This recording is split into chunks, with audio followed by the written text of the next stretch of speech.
আল্লাহর ধন রাসূলকে দিয়া, আল্লাহ গেছে গায়েব হইয়া, রাসূলের ধন খাজাই পায়া, শুয়ে আছে আজমিরে, কেউ ফিরে না খালি হাতে খাজা বাবার দরবারে। বলেন সুবহানাল্লাহ। হ্যাঁ, নাউজুবিল্লাহ। ওই যে তাহেরি আছে না, গিয়াসউদ্দিন তাহেরি, ডিজে পার্টি করে, গান বাজনা করে, মঞ্চে উঠে গান বলে, ছায়াছবির গানগুলো বলছে।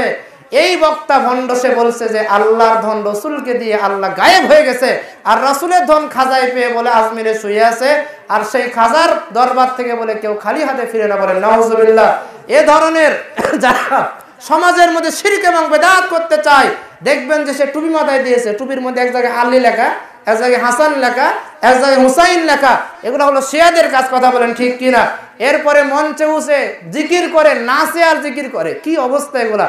এই সমস্ত যারা ভ্রান্তিমূলক কথাবার্তা বলে মুসলমানদের ঈমান হরণ করতে চায়, এ ধরনের তাহেরি মার্কা, মুশরিক মার্কা বক্তা থেকে আমাদের সাবধান হতে হবে, কথা বলেন ঠিক কিনা? আর একটা আছে কুয়াকাটা, ওরে বাটপার, ঠিক কিনা? অনেকেই চিনে এইগুলা। এমন পুরো ওয়াজ করছে যে কোরআনেও নাই, হাদিসেও নাই। বলছে যে সাদ্দাদের কাহিনী, সাদ্দাদের কাহিনী একেবারেই মিথ্যা। পৃথিবীর কোন হাদিস এবং কোরআনে সাদ্দাদের কাহিনী নাই। সাদ্দাদ জান্নাত বানাইছিল, শুনেননি? মিথ্যা কথা এই কথাগুলো। তারপরে বলছে তৌবাতুন নাসুয়া, মানে নাসুয়ার মতো তৌবা করো। এরপরে জিকির করছে, জিকির করতে করতে গাছে উঠে যায়, জিকির করতে করতে বাঁশ দিয়ে মঞ্চে উঠে যায়। আছে কিনা বলেন?